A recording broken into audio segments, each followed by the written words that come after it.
마지막으로 당신은 온전히 혼자였던 적이 언제인가요? 누군가의 관심이나 인정 혹은 사랑을 갈망하지 않고 오직 자신과 함께 있었던 순간 말입니다. 아마 많은 분들이 쉽게 기억해내지 못할 것입니다. 우리는 태어날 때부터 다른 사람들과의 관계 속에서만 자신을 정의하는 법을 배웠기 때문입니다. 사랑받을 때만 가치 있는 존재, 인정받아야만 비로소 존재하는 사람이라고 스스로를 믿어왔죠. 그래서 우리는 누군가에게 거절당하거나 사랑을 잃을 때 단순히 그 사람을 잃는 것이 아닙니다. 마치 우리 존재의 일부 정체성과 가치까지 함께 사라지는 듯한 고통을 느낍니다. 이것이 바로 우리가 그토록 타인의 시선에 갇히고 소셜미디어의 좋아요에 집착하며 끊임없는 비교 문화 속에서 나를 잃어가는 이유입니다. 하지만 여기에 놀라운 진실이 하나 있습니다. 당신이 놓지 못하고 집착하는 그 사람은 사실 그 사람이 아닐 수도 있다는 것입니다. 스위스의 정신과 의사이자 심리학자인 칼 융은 이 현상을 명확하게 꿰뚫어 보았습니다. 그는 우리가 타인에게 집착할 때 실제로는 우리 무의식 깊은 곳에 있는 어떤 부분에 집착하고 있는 것이라고 말했습니다. 우리는 그 사람을 사랑하는 것이 아니라 그 사람에게 투영한 우리 자신의 어떤 부분을 사랑하고 있는 것입니다. 이것이 바로 오늘 우리가 함께 이야기 나눌 칼 융의 분석, 심리학의 핵심입니다. 이 영상은 당신에게 단순한 위로나 조언을 건네는 것이 아닙니다. 당신이 왜 그토록 사랑에 목매고 타인의 시선에 연연했는지 그 근본적인 이유를 파헤쳐보고 마침내 진정한 나를 찾아가는 여정을 시작하도록 이끌 것입니다. 타인에게서 벗어나 온전히 자기 자신으로 존재하며 내면의 충만함으로부터 살아가는 법을 배우는 것, 이것이 이 영상의 궁극적인 목표입니다. 만약 이 여정이 당신의 마음을 울렸다면 지금 바로 구독 버튼을 눌러주세요. 함께 이 깊고 의미 있는 여정을 시작해 봅시다. 칼 융은 19세기 말에서 20세기 초 서양 사회가 격변하던 시기에 살았던 인물입니다. 이 시기는 과학기술의 발전과 함께 인간의 이성이 모든 것을 해결할 수 있다는 믿음이 팽배했던 때였죠. 하지만 융은 인간의 내면에는 이성만으로는 설명할 수 없는 깊고 신비로운 영역이 존재한다고 믿었습니다. 그는 정신분석학의 창시자 지그문트 프로이트의 초기 제자이자 가장 촉망받는 후계자였습니다. 두 사람은 무의식의 중요성을 깨달은 성우자로서 정신분석학이라는 새로운 학문을 함께 개척해 나갔습니다. 하지만 융은 프로이트의 개인 무의식 개념에만 머무르지 않았습니다. 프로이트가 인간의 무의식을 개인적인 경험과 성적 욕망의 억압에서 비롯된 것으로 본 반면 융은 그것을 넘어선 더 깊고 넓은 무의식의 세계를 발견했습니다. 그것이 바로 집단 무의식이라는 혁명적인 개념입니다. 융은 인간의 정신이 단순히 개인적인 경험의 총합이 아니라 인류 전체가 공유하는 심리적 유산, 즉 조상 대대로 물려받은 공통된 무의식으로 이루어져 있다고 주장했습니다. 이는 마치 우리의 몸에 조상의 유전자가 새겨져 있듯이 우리의 정신에도 인류의 공통된 경험이 각인되어 있다는 의미입니다. 이 집단 무의식 속에는 모든 인간에게 보편적으로 존재하는 원형 아크타입이라는 심리적 구조물이 담겨 있습니다. 어머니 영웅 현자 같은 개념들이 시대를 초월하고 문화를 막론하고 존재할 수 있는 것도 바로 이 원형 때문입니다. 이러한 관점의 차이로 인해 융은 프로이트와 결별하고 자신만의 독자적인 심리학 학파인 분석 심리학을 창시하게 됩니다. 분석 심리학의 핵심에는 개성화 인디비주에이션라는 개념이 있습니다. 개성화란 단순히 성인이 되거나 사회에 적응하는 것을 넘어 의식과 무의식의 모든 측면을 통합하여 온전한 자기 셀프가 되는 과정을 의미합니다. 쉽게 말해 우리가 사회적 역할에 맞게 쓰는 가면 페르소나과 내면의 어두운 그림자를 모두 포용하고 외부의 압력에 휩쓸리지 않으며 내면의 아니마, 아니마와 아니무스, 아니문느를 통합하여 자신만의 고유한 빛깔을 찾아가는 평생의 여정인 셈입니다. 융의 심리학은 인간을 단순히 과거의 상처나 욕망에 갇힌 존재로 보지 않습니다. 그는 인간이 내면의 전체성을 회복하고 더 나아가 스스로를 실현할 잠재력을 지닌 존재라고 믿었습니다. 이것이 바로 융의 사상이 시대를 초월하여 오늘날까지 우리에게 깊은 영감을 주는 이유입니다. 이제 우리는 융이 발견한 이 거대한 심리적 지도를 따라가며 진정한 나를 찾아가는 여정을 시작해 볼 것입니다. 이 여정에서 우리는 집단 무의식의 깊은 바다로 들어가 보고 그 안에 원형들과 마주하며 나의 그림자를 발견하고 진정한 나의 모습을 찾아가는 시간을 갖게 될 것입니다. 더욱 깊이 들어가 볼까요? 융이 말한 집단 무의식은 단순히 이론적인 개념이 아닙니다. 그것은 우리의 일상생활 꿈, 신화 종교 예술 등 다양한 방식으로 자신을 드러냅니다. 가령 한국 사회를 예로 들면 한이나 정과 같은 정서는 단순히 개인의 감정이 아니라 오랜 역사와 공동체 생활 속에서 형성된 집단 무의식의 발현이라고 볼 수 있습니다. 이러한 집단 무의식이 어떻게 우리의 행동 양식과 가치관에 알게 모르게 영향을 미치는지 융의 시각으로 분석해보는 것은 매우 흥미로운 일이 될 것입니다. 개성화 과정에서 우리가 겪는 내면의 갈등은 사실 무의식이 의식에게 보내는 메시지일 때가 많습니다. 융은 꿈을 무의식과의 대화를 위한 가장 중요한 도구로 여겼습니다. 꿈속에 나타나는 상징들은 단순한 환상이 아니라 무의식이 우리에게 보내는 중요한 지침입니다. 이러한 꿈의 해석을 통해 우리는 무의식의 목소리에 귀 기울이고 의식과 무의식의 균형을 맞추는 법을 배울 수 있습니다. 결국 융이 우리에게 던지는 궁극적인 질문은 이것입니다. 당신은 다른 사람의 기대나 사회적 압력에 맞춰 살아가는 것이 아니라 당신만의 고유한 자기로 살아가고 있는가? 이 질문에 대한 답을 찾아가는 것이 바로 융이 말하는 개성화의 여정이며 이 영상이 당신을 초대하는 진정한 목적입니다. 이 여정은 쉽지 않겠지만 그 끝에는 타인의 인정 없이도 온전하고 충만한 나를 발견하는 자유와 기쁨이 기다리고 있습니다. 여러분은 한국인으로서 한 HN이라는 감정을 이해하시나요? 억울하고 풀리지 않는 감정이 응어리진 한국인이라면 누구나 공감할 수 있는 그 특유의 정서 말입니다. 또는 정칭이라는 단어는 어떤가요?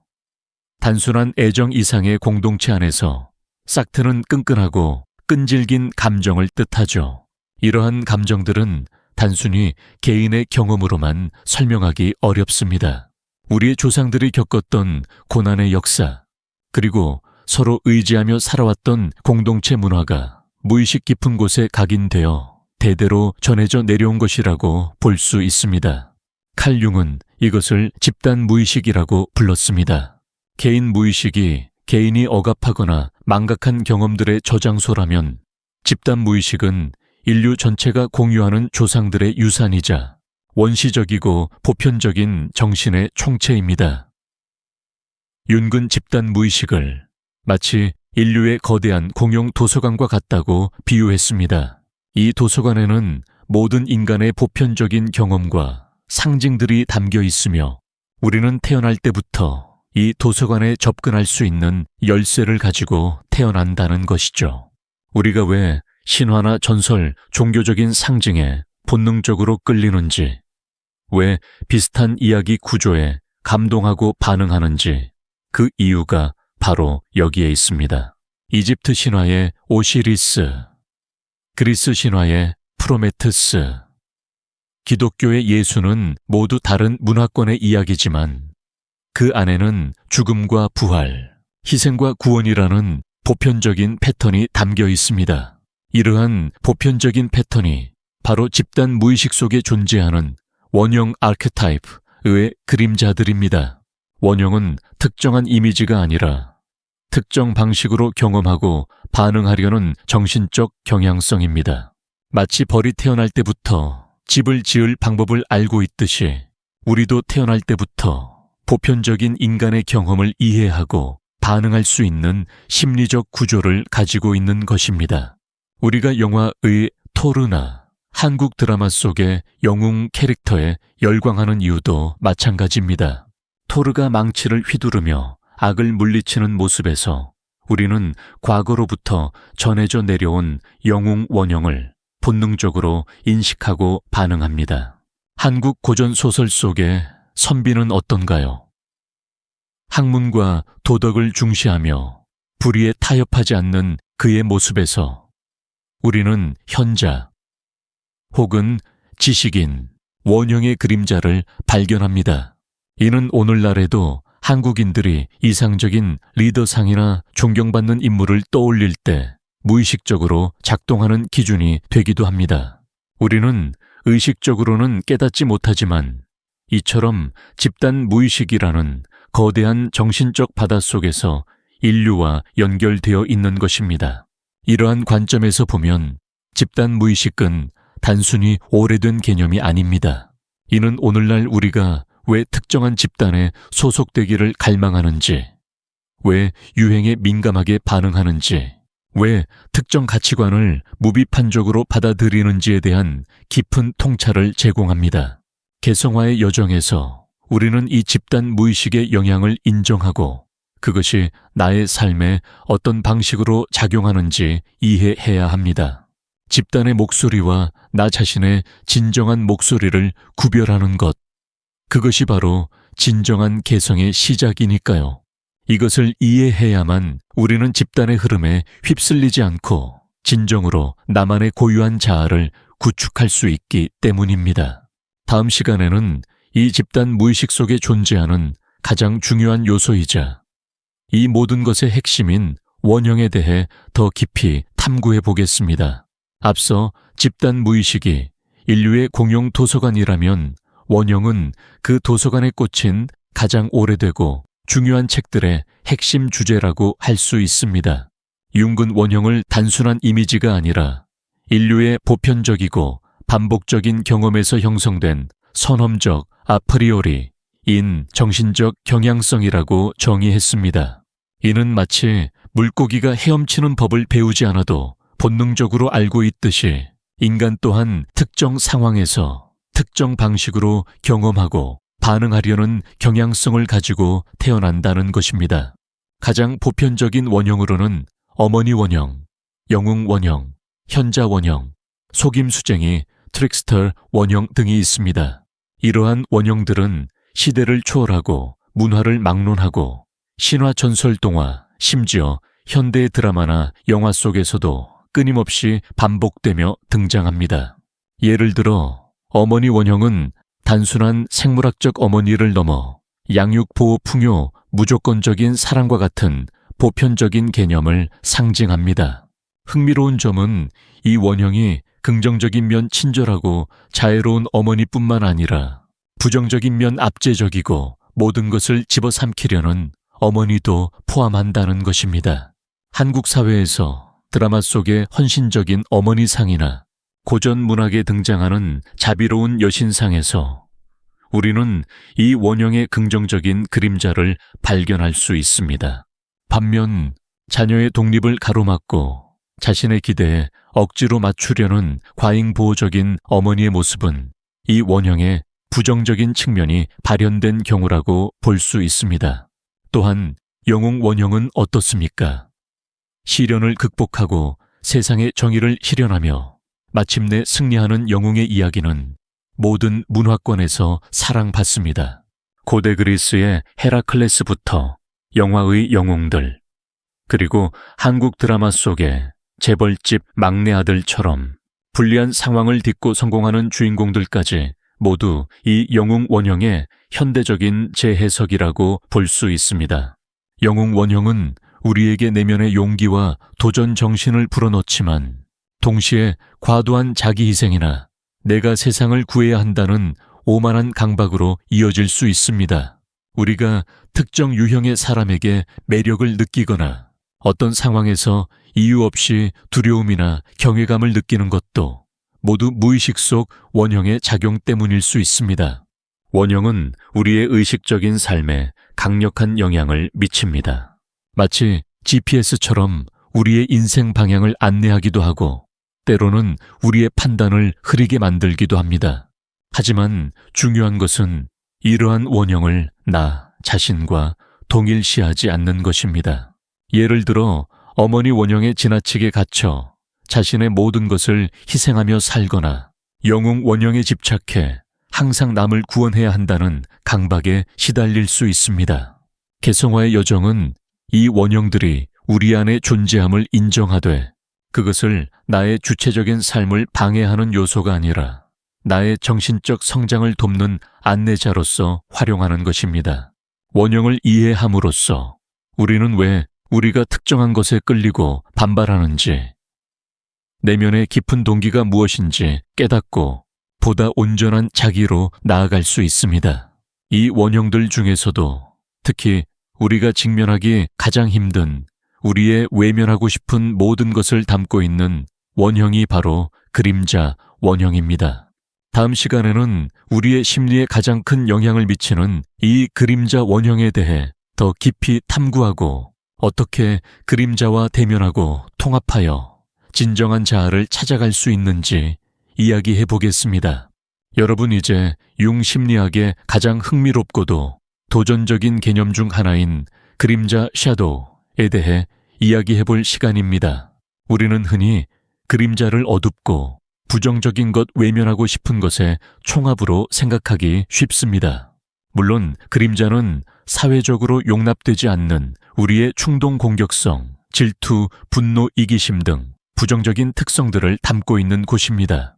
하지만 융은 그림자가 단순히 부정적인 것만을 담고 있는 것이 아니라고 말했습니다. 그림자는 우리가 스스로의 의식적인 자아상, 에고가 맞지 않는다고 여겨 억압하거나 외면해 온 모든 것들을 포함합니다. 여기에는 창의성 재능, 감수성 영성 등 우리가 인식하지 못하고 있는 긍정적인 잠재력까지도 포함됩니다. 우리가 그림자를 제대로 이해하지 못하면 어떤 일이 벌어질까요? 바로 투사 프로젝션이라는 현상이 일어납니다. 투사란 자신의 그림자를 타인에게 비추어 마치 그 사람이 그림자의 특성을 가진 것처럼 인식하는 심리적 방어 기제입니다. 예를 들어 자신은 남에게 인정받고 싶은 욕망이 강하지만 그것을 유치하고 부끄러운 감정으로 여겨 억눌러 왔다고 해봅시다. 그러면 우리는 다른 사람이 인정받기 위해 노력하는 모습만 봐도 혐오감이나 짜증을 느낄 수 있습니다. 우리가 누군가를 이유 없이 싫어하거나 미워하는 감정의 이면에는 그 사람이 나의 그림자를 정확히 건드리고 있다는 증거가 숨어 있을 수 있습니다. 그 사람이 가진 특성이나 행동이 우리가 무의식적으로 억압하고 있는 자신의 모습을 떠올리게 하기 때문이죠. 그림자를 외면하는 것은 매우 위험한 일입니다. 융은 그림자가 억압될수록 무의식 속에서 점점 더 강력한 힘을 얻어 결국 우리의 의식적인 삶을 통제하게 된다고 경고했습니다. 화병이 났다거나 뚜껑이 열렸다고 표현하는 갑작스럽고 격렬한 감정의 폭발도 사실은 억압된 그림자의 에너지가 한꺼번에 터져 나오는 현상일 수 있습니다. 이러한 그림자의 힘에 휩쓸리면 우리는 이유 없이 누군가를 공격하거나 자기 파괴적인 행동을 하는 등 스스로도 이해할 수 없는 비합리적인 행동을 하게 됩니다. 그렇다면 어떻게 이 그림자와 대면할 수 있을까요? 가장 중요한 첫걸음은 인정입니다. 내게도 그런 어둡고 이기적인 또는 부끄러운 모습이 있음을 인정하는 용기입니다. 이것은 결코 그 부정적인 행동을 정당화하는 것이 아닙니다. 그저 나의 한 부분임을 받아들이는 것입니다. 그리고 다음 단계는 통합입니다. 그림자를 의식의 영역으로 끌어올려 그것이 왜 생겨났는지, 어떤 역할을 하는지 객관적으로 바라보는 것입니다. 예를 들어 나는 이기적인 사람이야 라고 단순하게 생각하는 대신 나는 어릴 적부터 나의 욕구를 억눌러 왔기 때문에 이제는 나의 욕망을 솔직하게 드러내는 것에 서투르고 때로는 이기적으로 보일 수 있는 방식으로 표출하기도 하는구나 라고 깊이 이해하는 것입니다. 그림자를 통합한다는 것은 우리가 가진 부정적인 에너지를 건설적인 방향으로 전환하고 외면해 온 긍정적인 잠재력을 깨워내는 과정이기도 합니다. 진정한 개성화의 여정은 이처럼 우리의 그림자를 회피하는 것이 아니라 용기 있게 대면하고 통합하여 온전한 자기로 거듭나는 것에 있습니다. 다음 시간에는 이 그림자 외에도 우리의 페르소나, 아니마, 아니무스 등 융의 다른 중요한 개념들에 대해 더 자세히 알아보겠습니다. 여러분, 그림자와의 대면이 진정한 나를 찾아가는 여정의 시작이었다면 이제는 우리의 사회적 가면인 페르소나와 내면의 이성 감성인 아니마와 아니무스를 만나볼 시간입니다. 융은 페르소나를 우리가 사회적 역할을 수행하기 위해 쓰는 가면이라고 정의했습니다.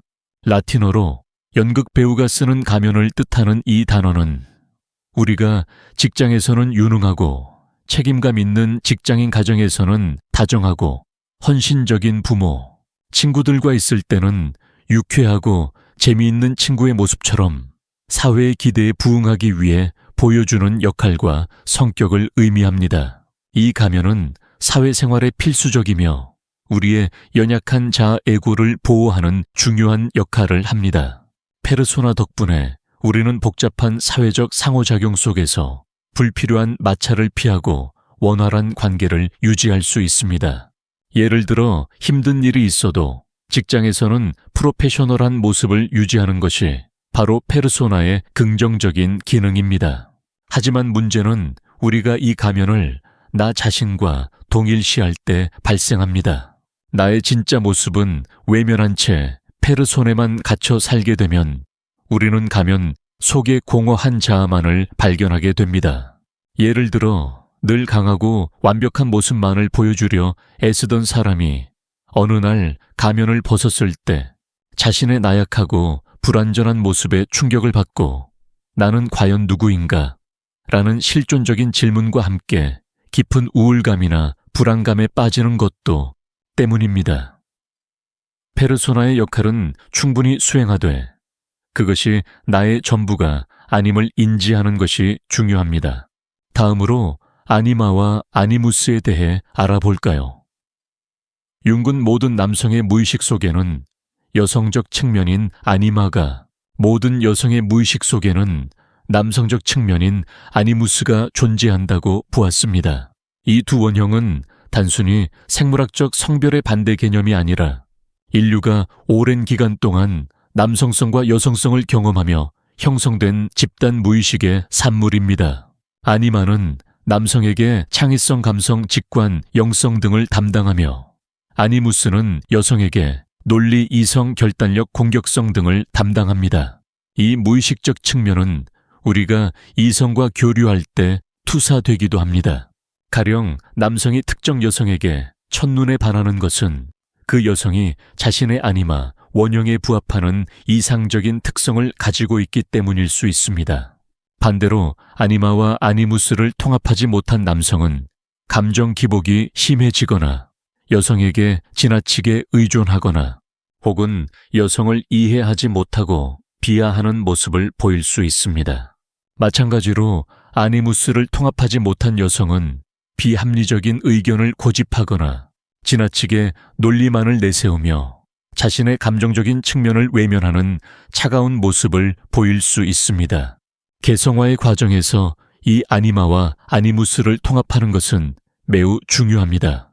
이는 남성이 자신의 내면의 감성을 인정하고 여성이 자신의 내면의 이성과 논리를 포용하여 심리적 균형을 이루는 것을 의미합니다.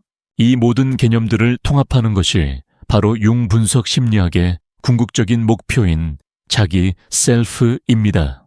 자기는 우리가 의식적으로 인식하는 자아 에고를 넘어 무의식까지 포함하는 우리 정신 전체의 총체입니다. 자아 에고가 의식의 중심이라면 자기는 의식과 무의식 모두를 아우르는 우리 정신의 전체적인 중심점이라고 할 수 있습니다. 융은 자기를 만다라 나신의 이미지와 같은 신성한 상징으로 표현하기도 했습니다. 이는 자기가 인간의 정신을 통합하고 조율하는 가장 신성하고 완전한 원형임을 의미합니다. 자기는 완벽함을 의미하는 것이 아닙니다. 오히려 우리 내면에 존재하는 모든 모순과 갈등빛과 그림자를 모두 수용하고 통합하여 진정한 전체성을 이루는 것입니다. 결론적으로 개성화 인디비주에이션의 여정은 이 자기를 실현하는 평생의 과정입니다. 이는 나의 페르소나가 사회적 역할에만 머무르지 않고 그림자를 용기 있게 대면하며 아니마와 아니무스를 통합하여 마침내 외부의 평가나 시선에 휘둘리지 않고 내면의 깊은 충만함으로부터 살아가는 진정한 나를 찾아가는 것입니다. 이 여정은 끊임없는 자기 성찰과 내면과의 대화를 요구하지만 그 끝에는 타인의 인정 없이도 온전하고 충만한 자기로 존재할 수 있는 자유와 평화가 기다리고 있습니다. 다음 영상에서는 이 모든 개념을 종합하여 진정한 나로 거듭나는 개성화의 여정에 대해 더 자세히 다뤄보겠습니다. 이제 우리는 융 심리학의 가장 중요한 개념들을 모두 살펴보았습니다. 집단 무의식의 거대한 바다에서 시작해 그 안에 숨겨진 원형들을 만났고 우리가 외면해 온 그림자와 대면하는 용기를 배웠으며 사회적 가면인 페르소나와 내면의 이성 감성인 아니마와 아니무스를 통합하는 과정까지 이해했습니다. 이 모든 것은 결국 개성화 인디비주에이션라는 하나의 궁극적인 목표를 향한 여정이었습니다. 개성화는 완벽한 사람이 되는 것이 아닙니다. 우리가 의식적으로 인식하는 나 에고와 무의식에 숨겨진 나를 모두 포용하여 온전한 자기 셀프로 거듭나는 과정입니다. 이 여정은 마치 길을 잃은 탐험가가 내면의 지도를 따라 미지의 땅을 탐험하는 것과 같습니다. 때로는 그림자의 어두운 숲에서 길을 잃을 수도 있고 페르소나의 가면 속에서 진짜 나를 잊어버릴 수도 있습니다. 하지만 중요한 것은 이 모든 경험이 나를 더 깊이 이해하고 통합하는 중요한 과정이라는 것입니다. 그렇다면 우리는 이 개성화의 여정을 어떻게 시작할 수 있을까요? 첫째, 자기 성찰입니다. 나의 감정, 생각, 행동의 이면에 어떤 무의식적인 동기가 숨어 있는지 솔직하게 들여다보는 것입니다. 왜 나는 특정 사람에게 분노를 느끼는가? 왜 나는 항상 남의 시선을 의식하는가? 이러한 질문에 대한 답을 찾는 것이 첫걸음입니다. 둘째, 꿈과의 대화입니다. 융은 꿈을 무의식이 우리에게 보내는 가장 중요한 메시지로 여겼습니다. 꿈일기를 쓰고 꿈속의 상징들을 객관적으로 바라보며 무의식의 목소리에 귀 기울여 보세요. 셋째, 창의적인 활동입니다. 글쓰기, 그림 그리기, 음악 연주 등 창의적인 활동은 무의식의 에너지를 건설적인 방식으로 표출하고 내면의 아니마, 아니무스와 소통하는 훌륭한 통로가 될 수 있습니다. 이 모든 과정을 통해 우리는 마침내 외부의 사랑이 아닌 내면의 충만함으로부터 살아가는 진정한 자유를 얻게 될 것입니다. 더 이상 타인의 인정에 목매지 않고 나 자신이 가진 온전함과 가치를 스스로 알고 존중하는 것. 이것이 바로 칼 융이 우리에게 남긴 가장 소중한 가르침이자 이 영상의 궁극적인 메시지입니다. 이 영상이 여러분의 개성화 여정의 작은 등불이 되기를 바랍니다. 함께 해주셔서 감사합니다.